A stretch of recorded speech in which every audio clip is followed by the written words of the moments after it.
bienvenue à la première capsule administrative pour le bureau coordonnateur Lieu des Petits. Donc aujourd'hui, je vous parle d'un sujet des plus primordiaux pour votre pratique, celle du dossier d'enfant. Donc pour l'inscription d'un enfant, nous ne cherchons pas à savoir si l'enfant est éligible à la contribution réduite, car en fait, tout enfant pourrait être éligible. Il a seulement besoin d'un certificat de naissance, qu'il soit du Québec ou d'ailleurs, en autant qu'il soit en français ou en anglais. C'est seulement le certificat de naissance que nous cherchons à avoir. Donc, en fait, ce que nous cherchons à vérifier, c'est plutôt l'éligibilité du parent au programme de contribution réduite. Donc, pour ce faire, nous devons vérifier le statut du parent au Canada, soit en prouvant sa nationalité canadienne ou son droit de résider au Canada. Donc, pour ce faire, vous pouvez vérifier en l'endos de la demande de la soumissibilité. Il y a plusieurs cas qui expliquent selon le statut du parent quels documents vous devez fournir.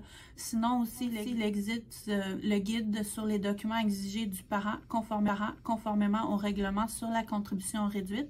Ça, je vais vous mettre le lien en bas en commentaire. Donc, c'est un document qui est très pertinent pour savoir qui est éligible ou pas. Mais en doute, vous pouvez toujours m'envoyer les documents, puis moi, ça me fait toujours un plaisir de vérifier si le parent est éligible ou pas. Aussi, toujours faire très attention aux dates d'expiration. Donc, malheureusement, je sais que si le passeport est expiré, la personne est toujours canadienne, mais malheureusement, le passeport est expiré, donc on ne peut pas l'accepter. Une fois que vous auriez recueilli vos pièces, le certificat de naissance et les documents du parent, il ne faudra pas oublier de confirmer avoir vu les originaux.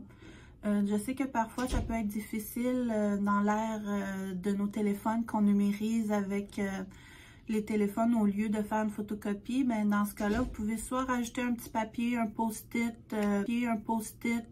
avant de numériser, ou vous pouvez utiliser un logiciel pour écrire sur le document. Une fois que vous avez tout ça, vous devez faire aussi une demande d'admissibilité et le contrat. Il faut faire attention, ça doit être au même nom que les pièces. Les dates de début doivent être les mêmes sur les deux documents. Puis, une erreur que je vois souvent, c'est que le deuxième parent est ajouté au contrat, mais il n'a pas signé. Donc, c'est important que soit que le deuxième parent signe ou sinon ne pas l'ajouter au contrat.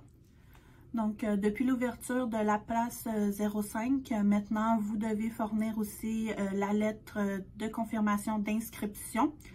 Donc, ce document-là ne sert pas à savoir l'éligibilité du parent, mais est obligatoire pour le paiement des subventions. Donc, il faut aussi le fournir. Et dans le cas où le parent serait sur l'aide sociale, il faut fournir la demande de déclaration mensuelle ou une lettre d'un agent d'Emploi Québec.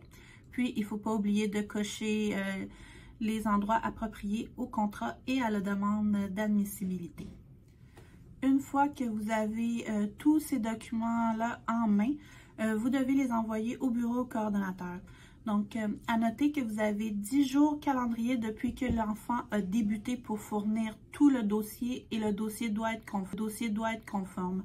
Donc, c'est pour cela qu'on recommande vraiment de l'envoyer le plus tôt possible. Comme ça, s'il y a des corrections à effectuer, vous allez être dans les temps.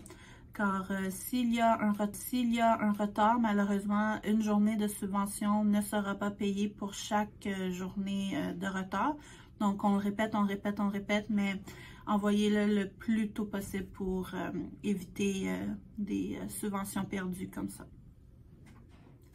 Donc, voilà pour la première capsule. J'espère qu'on a démystifié un peu le dossier d'enfant. Bonne journée!